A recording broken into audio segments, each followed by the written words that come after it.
Une chaussée boueuse et limite impraticable pour la majorité des automobilistes et un sentiment d'exaspération qui plane dans l'air. Le mototaxi n'aura pas le temps de discuter avec nous. Quelques instants plus tard, ses clients et lui se retrouvent dans la boue. Oui, ça fait mal jusqu'à. Des situations devenues monnaie courante face à un chantier qui dure déjà depuis plus de 3 mois et qui attise la colère des habitués de cette route. Il vient, il met les bus, après une mois il revient au travail, on souffre. On en a marre de ce pays. Comment les gens sont dormis ici à Bikoko parce qu'il n'y avait pas de route dans les embouteillages. On en a marre. Nous sommes fatigués. Annie Florentine Ga, bonsoir. Bonsoir. Je n'ai pas envie de vous demander comment vous allez, ça se voit.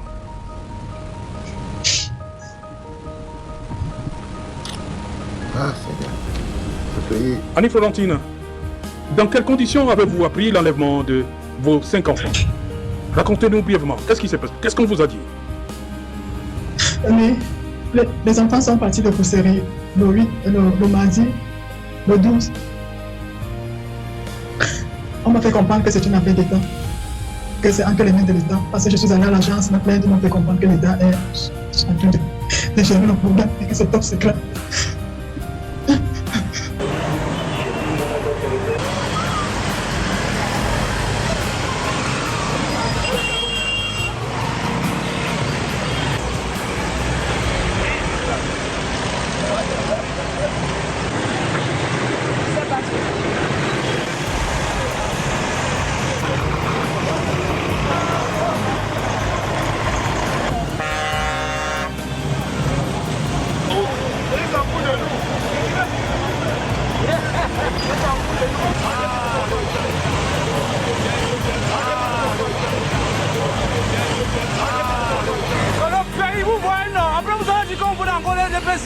On n'est plus dedans.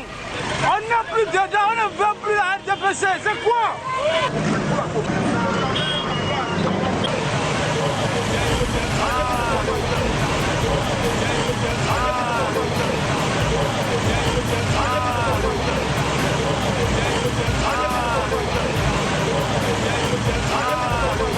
Cette affaire de coalition sur notre table de débat, que ce soit à Espace Mini ou bien à Libre Expression. Ils sont nombreux également, ces Camerounais durs comme fer, qui pensent que, vu la force du RDPC, il serait très difficile d'avoir une victoire sur le candidat du RDPC si nous avons 11 individus qui partent véritablement en leur nom propre pour combattre, entre guillemets, contre le candidat du RDPC. Et donc, l'idée d'une coalition serait meilleure. C'était à nouveau parce que c'était très pertinent. L'idiotie consiste à refaire les mêmes choses dans les mêmes conditions et s'attendre à des résultats différents. Celui qui va gagner l'élection de 2025 s'appelle abstention. Celui qui a déjà gagné celle de 2018. Pourquoi? C'est simple. La psychologie de l'électeur, la voici. Si un électeur a l'impression que son vote ne va pas changer grand-chose, il ne se déplace pas. Et ils sont nombreux. Et pourquoi dans ce cas ça ne va pas changer grand-chose? C'est parce que l'opposition va émietter. L'électeur voudrait aller RDPC, parti au pouvoir, contre un parti ou deux partis d'opposition. Et se dire l'opposition nous donne une alternative. Le discours que j'entends les représentants du SDF formulés depuis hier et un peu avant montre bien l'idée que j'avais depuis le début. C'est-à-dire la classe politique camerounaise a été forgée par l'intelligentsia de Paul Biya. Paul Biya a formé une classe politique qui devait jouer le rôle d'opposition. Ah bon? Oui. Et quand les moments comme ceux-ci arrivent, les moments électoraux, ces gens, chacun joue bien sa partition. Et il la joue à fond. Et il la joue à fond. Monsieur le SDF en fait partie. Bien sûr, le SDF vient de vous dire que Bédigui ne vaut pas grand-chose. Oui, c'est Bédigui ne vaut pas grand-chose. Mais plusieurs à côté de... Le SDF lui-même, du point de vue de l'élection présidentielle, ne vaut pas grand-chose. 3%, on doit fouetter un tel élève. Oui, c'est des élèves qu'on fouette. Donc, bon, parce que c'est même dans la docimologie, c'est les élèves nuls. Donc voilà des gens qui ont eu 3% et reprennent les mêmes expériences de la même façon. On comprend l'objectif. Et à la fin, je ne sais pas si le SDF est une secte ou bien une religion ou quoi. Il y a le NAR, il y a le NER, il y a le... Donc, c'est-à-dire, il y a le NOC pour faire une petite coalition pour plaire au peuple. Donc le SDF est au-dessus du peuple camerounais. C'est bien, il n'y a pas de problème. La chose est simple. Vous allez redonner à M. Paul Biya son mandat de 7 ans. Si Dieu le garde en vie, va terminer son mandat, il pourra entreprendre un autre mandat en 2032. Ou alors, le mandat pourra s'achever en cours et peut-être qu'il y aura autre chose. C'est sûr que ces discours qu'on entend déjà des partis majeurs, SDF et autres encore, augurent déjà les messes noires qu'il y a eu. C'est-à-dire que tu as parlé, moi je ne t'ai pas interrompu. Non, mais monsieur. Tu as parlé, non? Vous faites. Ou bien tu veux que l'émission finisse comme ça? Vous faites d'absurde. Laisse-moi donc. Laisse-moi en fait ce que le discours que vous tenez. Ce que vous tenez sur ce que vous tenez. En fait, ce que vous dites là. On comprend très bien l'information de la presse civile. Pour découvrir l'électorat. Le cabinet civil n'a rien fait. Non, mais je vais donc te donner l'information. Le cabinet civil n'est à rien dans l'élection. Je vais donc te donner. En fait, son discours vise à disloquer l'électorat camerounais. Nous sommes l'électorat. On vous fait pas d'électorat. Même en 90, on parle de coalition. Non, l'effort là est fini. Vous comprenez un peu. Vous allez permettre, s'il vous plaît, Alex, vous allez permettre. Un discours qui est pensé par le pouvoir en place pour dire comme que comme il n'y a pas eu coalition. Permettez donc à Pierre de chuter. D'accord. À supposer donc que Nguepi ait raison. Pourquoi ne pas faire plaisir pour une fois aux Camerounais en leur donnant un candidat unique? C'est-à-dire, voir si cette option échoue. L'option que vous indiquez là, vous l'avez fait plusieurs fois, elle a échoué. Moi, l'information que j'ai, donc, mais pas du cabinet civil, c'est que vous, le SDF, qui allez donc là-bas, dans ce cabinet que tu appelles, vous avez déjà vos postes de ministre qu'on vous a promis. Ah bon? Oui! Vous devez donc accompagner allègrement le jeu. Vous allez donc accompagner allègrement le jeu. 5 ans. Nous ne sommes pas allés. Non, vous avez eu d'autres choses. Vous avez eu d'autres choses. Tu veux qu'on les cite? Monsieur Niemé, vous avez eu des choses. Vous avez contrôlé des bateaux et autres. Vous avez eu des choses. Les Camerounais ne sont pas au courant. Si vous êtes pas dit. Donc, voilà donc monsieur Nguepi qui a Nguepi sera SP d'un ministre. Le ministère SDF est on va donc, vous allez donc jouer le petit jeu là et coubler l'élection présidentielle. L'élection présidentielle de 2025 connaît déjà ses vrais clients. Si donc vous regardez bien la batterie de votre téléphone, comme quelqu'un disait, si vous voyez même encore 3%, c'est que c'est vraiment la batterie du téléphone. Monsieur Patron, le regard que vous posez sur cette élection quand nous parlons des coalitions. Vous vous souvenez au cours d'une conférence de presse, Paul Biya disant ne reste pas au pouvoir longtemps qui veut. Mais qui peut. Mais qui peut. Et on se rend compte qu'il y a toute une ingénierie très subtile, politicienne, machiavélique, reposant sur la machination, sur la manipulation, dans laquelle le régime excelle et qui porte ses fruits. Déjà, rien que l'idée même de coaliser, elle peut relever d'une ingénierie qui veut inoculer subliminalement dans les consciences des masses qu'en réalité, tant que l'opposition ne va pas faire un front commun, en réalité, elle ne peut pas gagner face au régime, face au RDPC. Mais est-ce que c'est factuel? Est-ce que c'est avéré que s'ils ne font pas front commun, ils ne peuvent pas gagner? Maintenant, il faut interpeller les statistiques, tout simplement. On sait qu'il y a un suffrage critique qui a permis, notamment aux dernières élections, au RDPC de gagner. Bielou a bien fait de parler de l'abstention. Maintenant, quand on prend l'abstention, pourquoi les gens s'abstiennent? Ces gens-là, ce suffrage-là. Bielou a répondu. Oui, qui est perdu. Parce qu'ils ont l'impression que leur voix ne comptera pas. Ça ne compte pas. Pourquoi? Parce qu'on a tout un système électoral qui est tenu en laisse, qui est sous contrôle, qui est inféodé. Et les CAM, le conseil électoral, le conseil constitutionnel, les gens à un certain moment se disent, ben écoute, tout ça, c'est le jeu est pipé. Qu'est-ce qu'on fait avec cette histoire où on sent que c'est perdu d'avance? Donc, il y a maintenant, ça c'est vrai, mais il y a ce que j'ai toujours interpellé ici, le bilan. C'est-à-dire que l'exaspération du peuple peut amener ceux qui jusque-là ont voté blanc, ou alors ne sont pas allés voter, à se dire non, on fait un barreau d'honneur sur la fin, il faut que ça change. Et c'est là-dessus que vous, de l'opposition, vous devez jouer.